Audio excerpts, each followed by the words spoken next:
The final philosopher that we're going to be talking about this semester is the contemporary French existentialist Jean-Paul Sartre.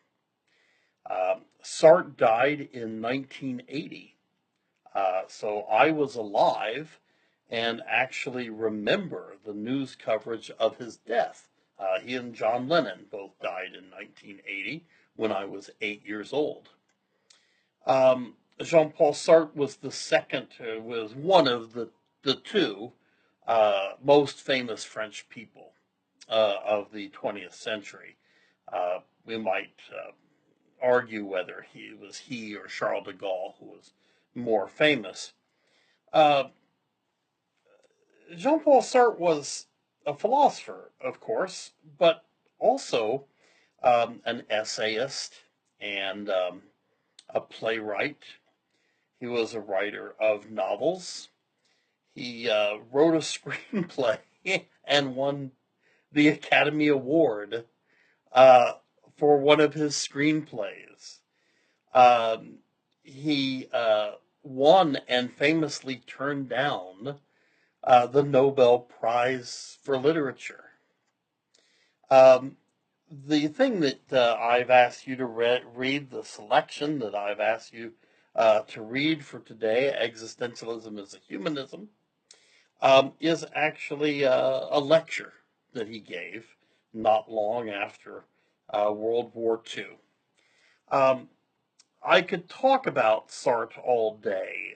He's just one of my favorite philosophers. I love talking about existentialism. I like talking about his long term partner, who was a very famous and important and great philosopher in her own right, Simone de Beauvoir, one of the most prominent voices in feminism, at least in that part of the 20th century, we might call second wave feminism. Uh, Such an amazing writer, and although they never married, they met in college and were partners for the rest of their lives. Um, I want to try to keep this video short and talk briefly, if I can, about a few key ideas. Um, the first of these is this notion that in existentialism, existence precedes essence in human beings.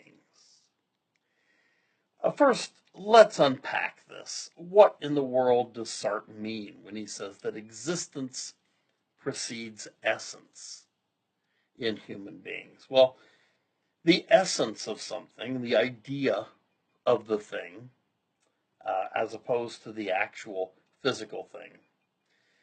The essence of the thing generally precedes the existence in most things that we make.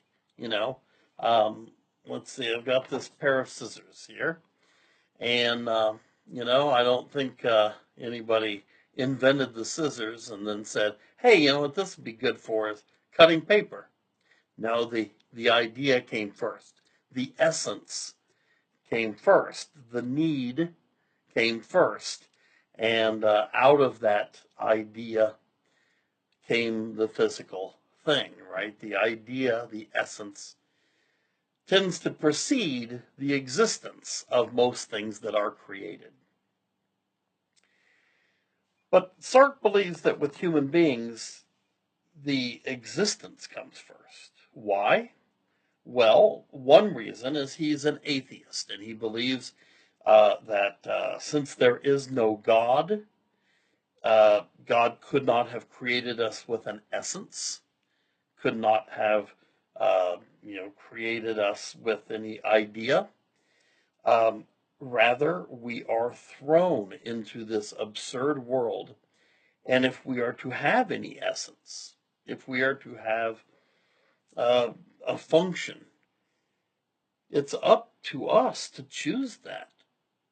It is up to us uh, to make our own essence through the choices that we make and the actions that we take, we create our essence. So we are born first and just thrown randomly into this absurd world. And if we are to have an essence, it is because we chose it and we made it so. Um, this feature uh, also distinguishes existentialism from nihilism.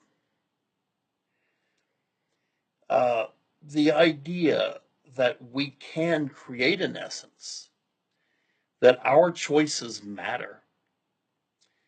In fact, hardly anything matters more than our decisions and our actions. Nihilism is the idea that nothing matters. And, we might as well just, sit on the couch and get baked and watch video and, play video games or something. There is no point to anything. Existentialism and nihilism, I think, both start from the same key premise, but they are very, very different. So let's talk about that starting point of existentialism and nihilism. That starting point is that there are no meanings out there in the world for us to discover. There are no meaning, no essence of us. Uh, there's no good and bad and right and wrong out there in the world external to us and to our experience. Um, there are no meanings for us to go discover and to see into our experience. Existentialists and nihilists would both agree about that. But where nihilists would say, well, therefore, there is no point to human life and it doesn't matter what we do at all. The existentialist is, this is a very optimistic philosophy. The existentialist says, no, it absolutely matters. It matters because we get to create meaning. By the choices that we make, by the actions that we take, we create meaning in this world. We create meaning for ourselves and for others. And it's one of the reasons that I like to close with Sartre's existentialism, is because I find this to be a very inspiring philosophy. This idea that if we want a better, more peaceful, more beautiful world, it's up to us to make it so. And we can make it so. Um, we shape our self, we shape our world, we shape the people around us also. Um, Sartre has this famous saying there that when we choose, we are in some way choosing for all men and choosing for all people. Uh, when I say I'm going to do this, I'm announcing that this is um, a thing that is okay for people to do. Well, let's talk a little bit about these two ideas, authenticity and bad faith. Authenticity, in Sartre's language, simply means uh, living honestly in the recognition that we have an almost infinite number of choices and that we are responsible for those choices. Living in bad faith, and Sartre thinks this is what most people do, to a greater or lesser extent. Living in bad faith is when we don't acknowledge our freedom and responsibility. For Sartre, human beings are radically free. We can do almost anything. We have so many choices. You might work any number of 10,000 jobs, maybe more. There are 100,000 cities in the world you might live in. And you have all of these options. And you also have the responsibility for making the choices. Sometimes responsibility to other people, your family, or other people affected by your decisions. So we have freedom, radical freedom, and responsibility. That's too much for a lot of people. It creates anxiety, anguish, angst, which Sartre thinks is the natural state of human beings. Angst. If we're feeling anxiety, if we're feeling angst, then that's probably a good indication that we are living authentically, that we are acknowledging our freedom and our responsibility. Um, that anxiety, they're existential growing pains. But it's just too much for many people, and so many people live in bad faith. I lived in bad faith for many years. This is where we don't acknowledge our freedom and responsibility, and we let life live us.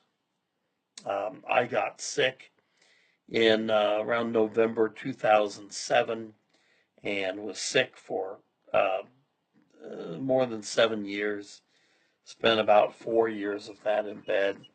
And I remember the specific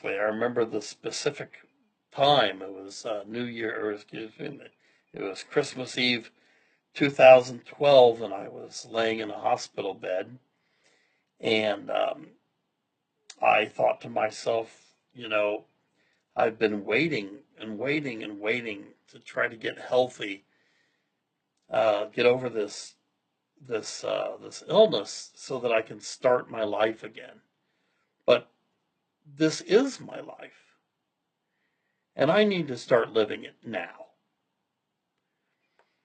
Well, that I think Sartre would have approved of that choice, but there were many years there where I was ill, and I allowed my circumstances to decide for me. And I think lots of us do this. It is our own unique human life. It belongs to us. And yet we allow, parents to decide what major we're going to have, what job we want to go into. Our churches and community and things, we give so much power to other people and to circumstances to choose for us. And this, lastly, is why Sartre says that we are, quote, condemned to be free, end quote. He doesn't really think that freedom is a bad thing. He thinks it's wonderful that human beings have this freedom, but it also makes things much, much tougher on us. It would be so much easier if there were a God who had a plan for us, and all we had to do was just pray and let God put us on that path where He wants us to be, and don't have to make any decisions. If everything just worked out for the best all the time, and but that's not the case, Sartre thinks. I mean, Sartre lived through the horrors of the Second World War. My dad did as well, but my dad was, here in the United States. Um, seeing the war from Europe, uh, Jean-Paul Sartre saw, terrible, terrible things. Um, this is what made him talk about how, we are condemned to be free. It would be so much easier if everything just worked out like it's supposed to, or if there's a path and all we have to do is follow it. But he doesn't think that that's the case. He doesn't think that there's a God. He doesn't think that there's any meaning out there antecedent to our experience for us to find. It's completely up to us. Our lives are 100% our own. And that's exciting. It's also terrifying because we are ultimately responsible. Again, I feel like I could talk about Sartre um, all day, but I'm going to wrap it up here. Sartre is one of my favorite philosophers. My favorite philosopher, by the way, is Soren Kierkegaard. Kierkegaard was a Christian existentialist. So it is possible to be an existentialist and be a theist at the same time. Although, of course, Sartre thinks that it's more consistent, more coherent if you are an existentialist, if you are an atheist.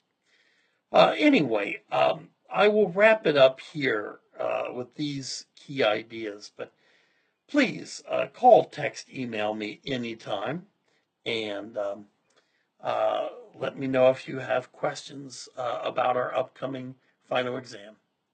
Cheers, everybody.